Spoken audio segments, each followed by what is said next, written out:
Yo, what's going, guys? Trey back again here doing another video. This one's going to be a review for Fabricio Werdum versus Roy Big Country Nelson.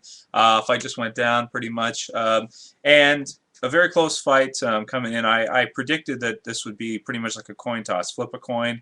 I didn't really know who to call in this fight because obviously Werdum has the advantage when it comes to jiu-jitsu, but the advantage is they're both Abu Dhabi contestants, and and Fabricio was a champion. I don't think Roy ever was, but they're both really good. So usually what happens when you have two guys that are that good at jiu-jitsu or wrestling, in MMA they kind of cancel each other out. Same thing as Brock Lesnar against Shane Carwin.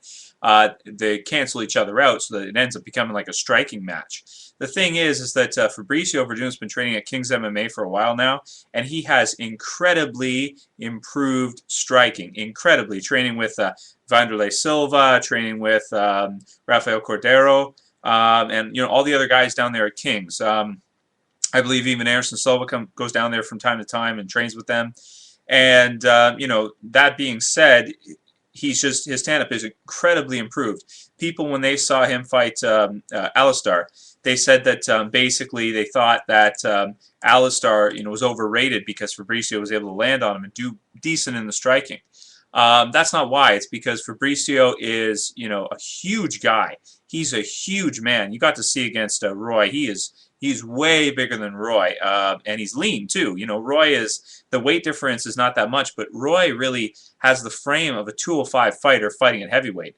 And Roy Big Country's always had this thing in his mind that he thinks he's better than he is, and he does. He thinks he's one of the best at heavyweight. I have to disagree. I think that Roy Big Country is not a top 5 heavyweight fighter. I think he might be top 10, but if he is, he's like 7, 8, or 9, something like that. Werdum, on the other hand, is an amazing fighter. On the ground, he is the most threatening fighter in the world.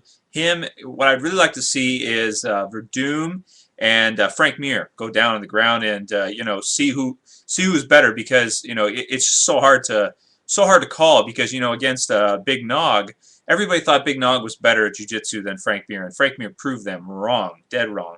Yeah, you guys saw that. Give me an arm here. You know what I'm talking about? So, but Werdum, on the other hand, he's even better than Big Nog, and we all know that. Who's better out of the two? That's tough to say, really tough. But anyway, Werdum, using his size, using his striking, was able to win in a unanimous decision over Big Country. So a good fight, exciting fight. Excited about Fabricio Werdum being back in the UFC. He's one of the best in the world. Some people don't like him because he's so good at jiu-jitsu. He tries to play into a strategy, like against Fedor with him faking going down, against Alistar faking going down. But, that was his only chance to beat Alistar. Alistar is that good of a striker that even Fabricio, as much as he's worked on his striking, he knows that, it's not going to work. So, but anyway, as far as Fabricio goes, I'm excited to see how he'll do against the other top guys. I'd like to see him fight a Cain Velasquez, Frank Mir, any of these top guys. Maybe not. I don't want to see him fight Reem again. I don't want to see him fight JDS again, because I don't think that would go too well for him.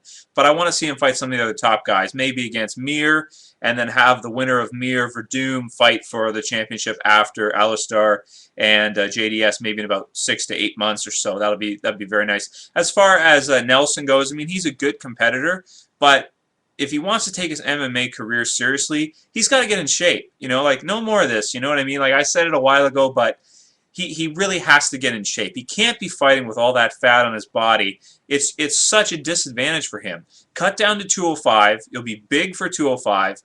Lose all that weight. Take a year or however long it takes you to do it. Do cardio every day. 5, 10-kilometer runs a day. And get down to 205, because these guys are too big for Roy Nelson. That's my opinion. They're just too big. But at light heavyweight, Roy would be a force to be reckoned with. He could be a top competitor, maybe top 3, top 5. Who knows? But at heavyweight, there's too many good guys. I don't even see him, maybe barely a top 10, but I definitely think that he should go down to light heavyweight, no question about it. That's it for this video, guys. We'll see you for the next one. Will be Diaz versus Condit review. Later, guys. Peace.